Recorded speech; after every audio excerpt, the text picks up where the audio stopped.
Салам достор. Келектеги жумушубуз Мокен районунда болду. Бул үйдү Строймакс командасы Тинитофон менен бүтүрдүк. Молочныйга шоколадный, потолоктор 10 бит болду. Шоколадный цветте сливтер, турбалар деле өзүнүн цветинде болду.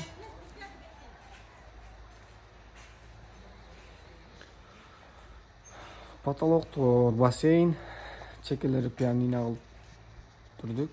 Ортолордо ушундай нержавейка менен кооздаттык. Мынактарын кассета менен жаап бердик.